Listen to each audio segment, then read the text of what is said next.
भगवान श्री राम का मंदिर अयोध्या में बनकर तैयार हो चुका है, लेकिन अभी कुछ ऐसी चमत्कारी घटना सामने आ रही है जिसे देखकर हर कोई हैरान है, जो गिद्ध पिछले कई सालों में हमें नजर भी नहीं आए।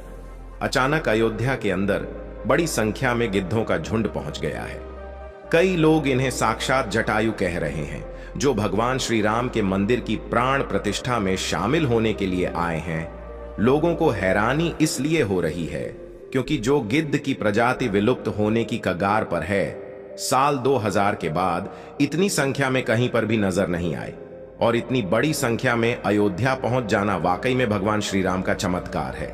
और ये जब खबर मीडिया के अंदर पहुंची तो सब जगह भगवान श्री राम के चमत्कार की चर्चा होने लगी। इस चमत्कार को आज साइंटिस्ट भी मान रहे हैं। आज के इस वीडियो में भगवान श्री राम के मंदिर बनने वक्त हुए वह चमत्कार बताएंगे जिसे सुनकर आप भी चौंक जाएंगे।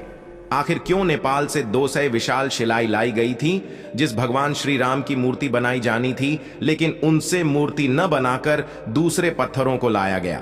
वीडियो शुरू करें उससे पहले कमेंट में जय श्री राम जरूर लिख दें और वीडियो को एक लाइक जरूर करें। शुरू करते हैं आज का वीडियो। दोस्तों, जिस मौके का पूरी दुनिया इंतजार कर रही थी, अब वह घड़ी आ गई है। अयोध्या में प्रभु श्री राम मंदिर बनकर तैयार हो चुका है। 22 जनवरी को राम लल्ला की प्राण प्रतिष्ठा की जाएगी, लेकिन उससे पहले ही चमत्कार के ऊपर चमत्कार देखने को मिल रहे हैं। सबसे पहला चमत्कार तब हो गया जब लोगों को अचानक जटायु के वंशज गिद्ध आसमान में उड़ते दिखाई दिए। यहां तक कि भगवान श्री राम के भक्त इन्हें राम मंदिर की प्राण प्रतिष्ठा में आए मेहमान मान रहे हैं, क्योंकि पिछले कुछ सालों में यह प्रजाति विलुप्त सी हो गई थी। लेकिन राम मंदिर की प्राण प्रतिष्ठा नजदीक आते ही अयोध्या के आसपास बड़ी संख्या में गिद्ध पहुंचे हैं। लोग इस करिश्मा को देखकर पूजा भी कर रहे हैं, क्योंकि गिद्ध ऐसा प्राणी है जो भारत से विलुप्त हो चुका है। ऐसे में प्रभु श्री राम की प्राण प्रतिष्ठा से पहले ही वह कैसे दिखें, इसे लोग भगवान का चमत्कार मानकर पूजा कर रहे हैं। अब दोस्तों, ये इतनी बड़ी बात कोई सहयोग तो नहीं हो सकती है। दोस्तों, कुछ बुद्धिजीवी लोग रामायण के होने पर ही सवाल उठाते हैं।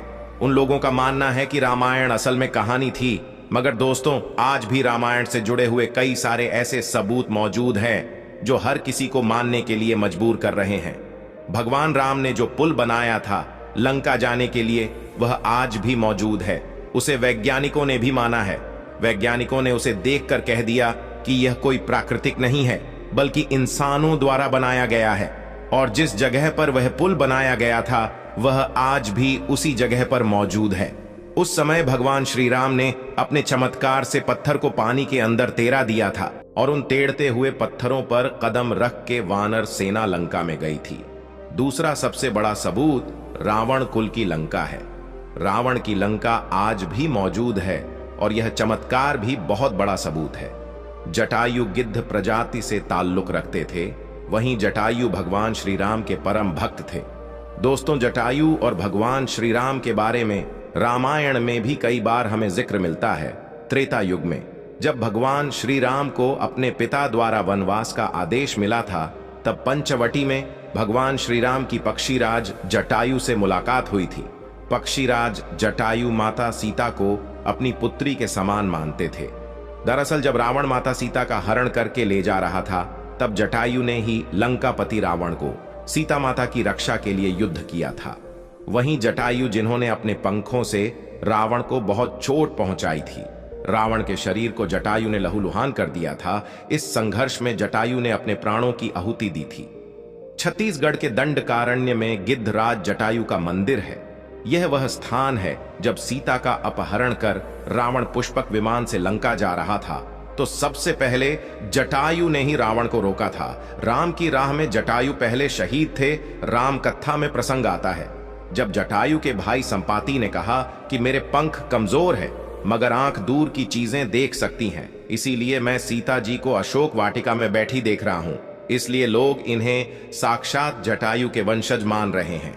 दोस्तों, अयोध्या नगरी के अंदर ही भगवान श्री राम का जन्म हुआ था, जिसका वाल्मीकि रामायण में भी जिक्र है। सालों तक चले राम राज्य के बाद जब श्री राम ने जल समाधि ले ली, तो अयोध्या नगरी सूनी हो गई।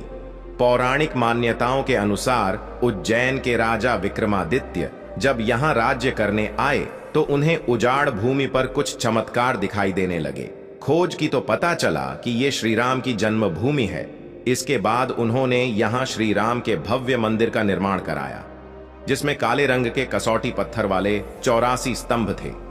समय समय पर यहाँ राजाओं मंदिर की देखभाल की, लेकिन 14वीं शताब्दी में जब भारत में मुगलों का शासन हुआ तो श्री राम जन्मभूमि को नष्ट कर वहां बाबरी मस्जिद बना दी गई।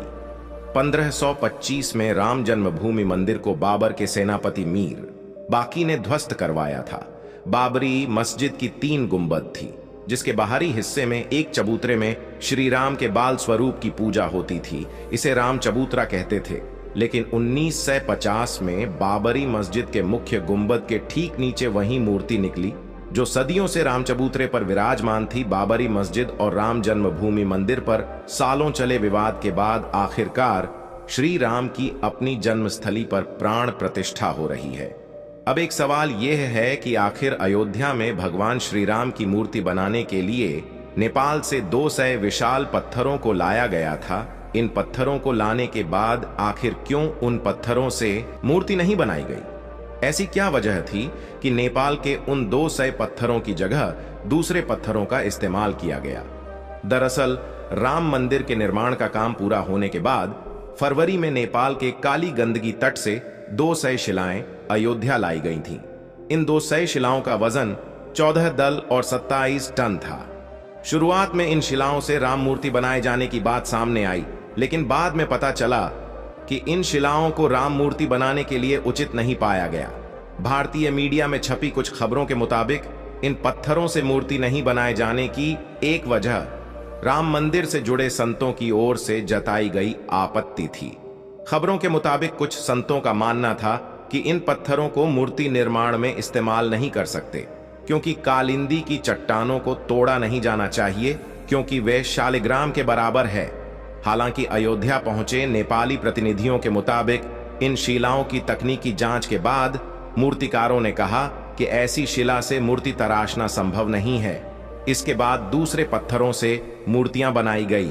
नेपाली प्रतिनिधियों के मुताबिक 27 टन वजनी शिला पर मूर्ति तराशने की कोशिश की गई थी, क्योंकि 54 टन वजनी शिला को शालिग्राम माना गया, लेकिन 27 टन वाली शिला भी उपयुक्त न पाए जाने के बाद दोनों शिलाओं को राम मंदिर निर्माण स्थल के पास रखा गया है।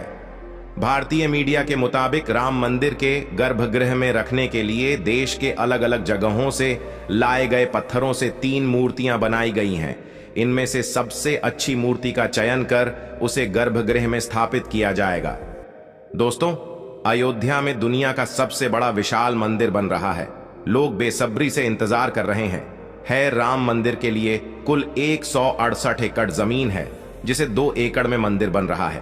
पहले मंदिर के मुख्य शिखर की ऊंचाई 128 फीट थी, अब यह 161 फीट होगी। 3 की जगह 5 गुंबद और एक मुख्य शिखर होगा। वैसे तो साल 2020 में ही काम शुरू कर दिया गया था। प्रधानमंत्री नरेंद्र मोदी ने 5 अगस्त 2020 को अयोध्या में राम मंदिर की आधारशिला रखी थी। साल 1992 में बाबरी मस्जिद को ढा दिया गया था, जिसके बाद हिंदू पक्ष और मुस्लिम पक्ष के बीच इलाहाबाद हाई कोर्ट से लेकर सुप्रीम कोर्ट तक लंबी कानूनी लड़ाई चली। इसके बाद नवंबर 2019 में ऐतिहासिक फैसला सुनाया और आदेश दिया कि अयोध्या में विवादित जमीन पर मंदिर बनाया जाए। इस फैसले में यह भी शामिल था कि केंद्र सरकार मस्जिद के निर्माण के लिए सुन्नी वक्फ पट के 5 एकड़ जमीन उपलब्ध कराए। अब दोस्तों, आप इसे लेकर क्या सोचते हैं? कमेंट के माध्यम से जरूर बताएं। आज के इस वीडियो में इतना ही। कमेंट में जरूर लिखें। जय श्री राम, जय सनातन धर्म।